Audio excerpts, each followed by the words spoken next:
High বন্ধু, আমি উৎপল। আপনারা দেখছেন আমার ইউটিউব চ্যানেল গাইড চল।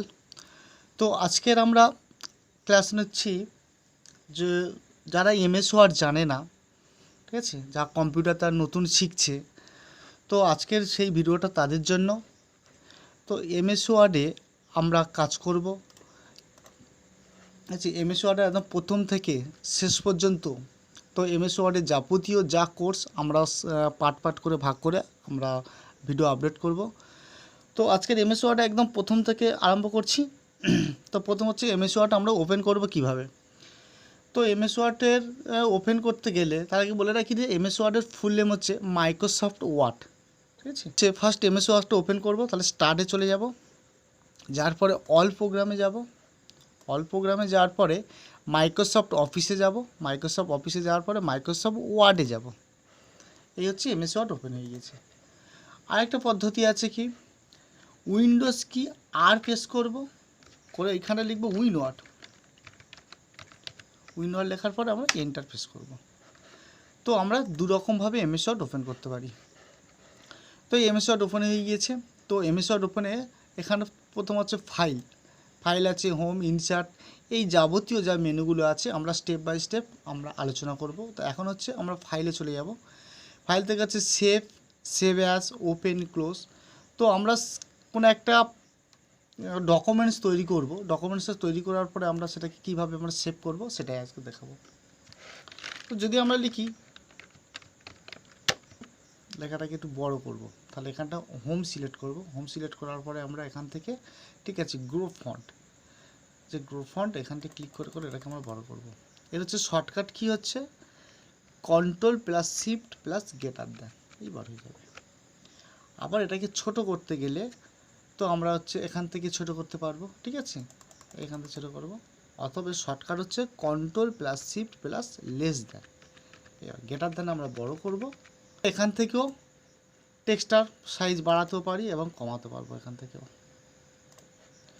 তারপর চলে আসবে এখান থেকে স্টাইল, ঠিক আছে, এই টেক্সটার স্টাইল আমরা কেমন নেবো এখন চুজ করার পরে অ্যারো কি থেকে নিচের অ্যারো কিটা, ডাউন অ্যারো কিটা আমরা প্রেস করব। প্রেস করার সঙ্গে সঙ্গে আমরা স্টাইল চেঞ্জ হয়ে যাচ্ছে। এর মধ্যে আমরা যে স্টাইলটা নিতে চাইবো সেই স্টাইলটা এখান থেকে আমরা চুজ করে নেব। এখন আমরা এরকম নিলাম, স্টাইলটা চুজ করলাম, ঠিক আছে। তো তারপরে হচ্ছে আমরা যদি এটাকে বোল্ড করতে চাই তাহলে এখান থেকে আমরা বোল্ড করবো, বোল্ড হয়ে গিয়েছে, বি ফর বোল্ড। বোল্টের শর্টকাট হচ্ছে কন্ট্রোল বি, মানে বোল্ড হয়ে যাবে। যদি ইটালিক করতে চাই, ইটালিক, ইটালিক করতে গেলে এখানে ক্লিক করবো, এরকম সামান্য বেরিয়ে গিয়েছে, আবার এটাকে তুলে দিতে এর উপর ক্লিক করবো। যদি নিচে আন্ডারলাইন দিতে চাই তাহলে এখান থেকে আমরা আন্ডারলাইন দেবো, আবার আন্ডারলাইনটা তুলে দিতে গেলে এখান থেকে তুলে দেবো, ঠিক আছে। যদি আমরা এই টেক্সটটা আছে এটাকে আমরা কালার দিতে চাই তাহলে কালারিং করতে গেলে এখান থেকে আমরা কালার, ফন্ট কালারে চলে যাব, এখানটা কালারে, কালার থেকে এখানে চুজ করবো যে কালারে আমি দিতে চাই, তো এই কালারটা দিলাম। যদি যদি কালার থেকে আমরা এখান থেকে চলে যাব, এখান থেকে মোর কালার্সে চলে যাব, মোর কালার্সে গিয়ে আমরা এখান থেকে কালার চুজ করে দিতে পারবো এখান থেকে, বা স্ট্যান্ডার্ড কালার্সে যাবো, এখান থেকেও আমরা কালার চুজ করতে পারবো, করার পরে আমরা ওকে করে দেবো, কালার চুজ হয়ে গিয়েছে। তো যদি গার্ডিয়ানস কালারে চলে যাই, এই গার্ডিয়ানসে যাব, যার পর এখান থেকে আমরা চুজ করবো, এখানে মোর গার্ডিয়ানসে চলে যাব, যার পর এখান থেকে আমরা সলিড আছে, এখানে গার্ডিয়ানস ফিল আছে, গিয়ে এখান থেকে আমরা কালার এটাকে এখান থেকে চুজ করে নেবো, দুটো কালার হয়ে গেছে। তো এখান থেকে যদি আমরা রেক্ট্যাঙ্গেল রেডিয়াল করি, রেডিয়াল করে নিলাম, এখানে স্টাইল চুজ হয়ে যাচ্ছে, এখানে আমরা রেক্ট্যাঙ্গুলো করেছি তো স্টাইল হয়ে যাচ্ছে। আমরা যদি লাইনার করি, লাইনার, তো আমরা এখানটা কোন কেমন স্টাইলে আমরা রাখবো, যদি স্টাইলটাকে উপরে, বা যদি আমরা এরকম রাখি এরকম চেঞ্জ হয়ে যাবে, যদি উপরে রাখি উপরে চেঞ্জ হয়ে যাবে। তো তার সঙ্গে এর সঙ্গে যদি আমরা কোনো কালার অ্যাড করতে চাই, আমরা কিছু যদি কালার অ্যাড করতে চাই, এখানে আমরা ক্লিক করবো, কালারসে ক্লিক করব। কালারসে ক্লিক করার পরে আমরা যে কালারটা এখানে অ্যাড করতে চাইবো, সাপোজ ধরে নাও আমরা এই কালারটা আমি অ্যাড করব, ঠিক আছে, এই কালার বারটা আমরা এরকম টেনে নেবো যে কেমনভাবে আমি কোথায়টা আমরা অ্যাড করতে চাই, তো আমরা এইখানটা অ্যাড করলাম। তারপর এখন ব্রাইটনেসটা আমরা যদি একটু বাইরে দিতে পারি, এটা কমে দিতে চাই কমে দেবো, ঠিক আছে, ট্রান্সপারেন্সি আমরা একটু হাই করে দেবো। তারপরে আমরা এটাকে ক্যান্সেল করে দেবো, কালার চেঞ্জ হয়ে গিয়েছে। তাহলে এটাকে আমাকে ফার্স্ট সিলেক্ট করতে হবে, এরকম সিলেক্ট করার পর আমরা চলে যাব গার্ডিয়ানসে চলে যাব, গিয়ে এখান থেকে আমরা চুজ করে নেবো এগুলো, তারপরে মোর গার্ডিয়ানসের টুলসে চলে যাবো। তবে এখানে যদি সলিড কালার দিতে পার, এখান থেকে আমরা সলিড কালার দিয়ে দেবো, যে কালারটা চুজ করবো সেটাই আমরা এখান থেকে সলিড দিয়ে দেবো। ওকে, তো কালার দেওয়া হয়ে গিয়েছে। তারপরে আমরা চলে যাব, এটা লিখেছি, এটাকে আমরা এবার সেভ করব কিভাবে, বা এখান থেকে আমরা ফাইলসে যাব। এই ফাইলসে যাওয়ার পরে প্রথমে সেভ করব। এই সেভের শর্টকাট Ctrl+S প্রেস করে সেভ করা যায়। এখান থেকেও ফাইল থেকে এখানে গিয়েও সেভ করা যায়। তো আমরা এখানে সেভ করব। তো এখন সেভ করতে গেলে প্রথমে আমরা ডেস্কটপটা চুজ করব, ডেস্কটপে চুজ করে নেব। নেওয়ার পর আমরা এখানে লিখব কি নামে আমরা সেভ করতে চাই, গাইডস নামে আমরা সেভ করে দিলাম।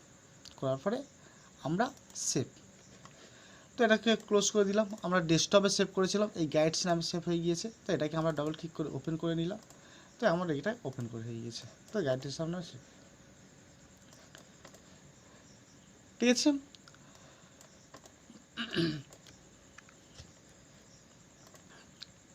তো আজকের তারপরে আমরা যদি কোনো একটা ফাইল আমরা করেছি, সেটাকে আমরা ওপেন করে দেবো। তো নতুন একটা আমরা ধরো এটাকে আমরা এমএস ওয়ার্ড ওপেন করেছি, তো আমরা সেভ করা ফাইলটাকে আমরা ওপেন করব কিভাবে। তাহলে এখান থেকে ফাইল থেকে চলে যাব ওপেন, যে ওপেনের শর্টকাট হচ্ছে Ctrl+O, এই ওপেনে চলে যাব। ওপেনে চলে গিয়ে আমি কোথায় সেভ করে রেখেছিলাম, ডেস্কটপে, তাহলে ডেস্কটপটা চুজ করব। করার পরে আমি এখান থেকে কী নামে সেভ করেছিলাম সেই নামটা এখানেই দিয়ে দেবো, নামটা দিয়ে দিলাম। দেওয়ার পরে আমরা ওপেন করে দেবো, এই চলে এসেছে, ঠিক আছে। তাহলে সেভ ওপেন হয়ে গেল।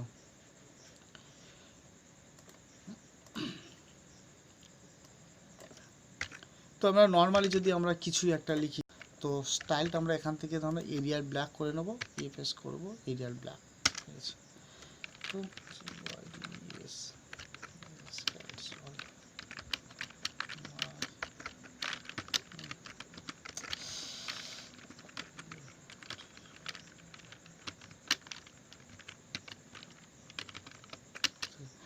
তো এটাকে আমরা লিখেছি। তো এটাকে আমরা, তো যদি আমরা এটাকে কোনো ভুল হয়, আর কিছু আমরা ধরুন ভুল করে লিখে ফেলেছিলাম, ঠিক আছে, ধরুন আমরা এটা লিখলাম, ধরুন আমরা CHNL লিখেছি, তো আমরা ব্যাক পেস মারবো, কিবোর্ড থেকে ব্যাক পেস মেরে ফেলে এটাকেগুলোকে আমরা মুছে দেবো ব্যাক পেস প্রেস করে। যদি আমরা কিছু ক্যাপিটাল লিখতে, এখানে ব্যাক পেস করে পুরোটা মুছে দিল। যদি আমরা ক্যাপিটাল লিখতে তাই কিবোর্ড থেকে তাহলে ক্যাপ আরম্ভ করবো, ক্যাপ লকসটা অন করবো।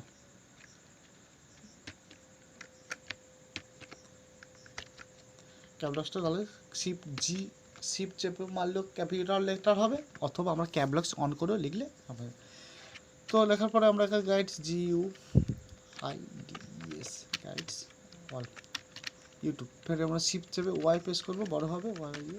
তো শিফট চেপে TUB চ্যানেল, CHANNEL চ্যানেলস, তো এটা লিখেছি।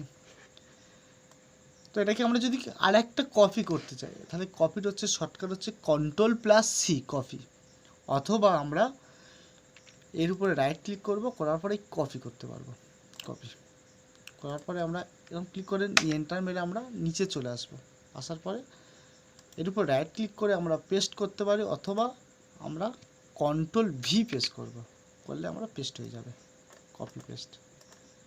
যদি আমরা এটাকে সিলেক্ট করতে, যদি আমরা কাট করতে চাই, তাহলে কাটের শর্টকাট হচ্ছে Ctrl+X, অথবা রাইট ক্লিক করে আমরাই কাট করতে পারবো। কাট, তাহলে কাট চলে গিয়েছে। এরপরে যদি পেস্ট করতে চাই তাহলে Ctrl+V পেস্ট করবো, পেস্ট হয়ে গিয়েছে, ঠিক আছে। তো এইভাবে আমরা একবার কপি করে আমরা অনেকগুলি পেস্ট করতে পারি, Ctrl+V পেস্ট করে আমরা পেস্ট করব, অনেকগুলি পেস্ট করতে পারি। তো এইখানটায় হচ্ছে আমাদের প্রথমে এইখানটায় হচ্ছে আছে যেখানটায় অ্যালিং টেক্সট লেফট, তো আমাদের টেক্সটটা বাঁ দিক থেকে লেখা হওয়ার জন্য। আর তারপর হচ্ছে সেন্টার পুরো টেক্সটটা মিডিলে যাওয়ার জন্য, ঠিক আছে, পুরো টেক্সটটা পেজের একদম মিডিলের থেকে লেখা আরম্ভ হবে সেন্টার। আর হচ্ছে অ্যালিং টেক্সট রাইট, এটা ডান দিক থেকে লেখা হওয়ার জন্য। আর এটা হচ্ছে জাস্টিফাই, ঠিক আছে, এদিকের লাইনটা আর এদিকের লাইনটা একই রেখে টেক্সট লেখা হবে। তো আমরা এখানে চলে যাব, যদি আমরা লাইন, ঠিক আছে, লাইন অ্যান্ড প্যারাগ্রাফ স্পেসিং, তো এইখানটা থেকে এই লাইনের মধ্যে আর এই লাইনের মধ্যে অনেকটা ডিফারেন্স আছে। দেখো যদি আমরা এই প্রেসটা কম করতে যাই তাহলে এটাকে আমরা পুরোটাকে সিলেক্ট করব, করার পরে আমরা এখানে ক্লিক করব, এখানে রিমুভ পেজ আফটার প্যারাগ্রাফ। তবে এবার লাইনটার ডিফারেন্সটা কমে গিয়েছে, ঠিক আছে। আবার যদি আমরা সিলেক্ট করি, যদি লাইনের ডিফারেন্সটা আমরা এখানটা অ্যাড পেজ আফটার, তবে লাইনের ডিফারেন্সটা বেড়ে গিয়েছে, ঠিক আছে। এখান থেকে আমরা রিমুভ করে দেবো। বোঝা বন্ধু, আজকের এই পর্যন্ত।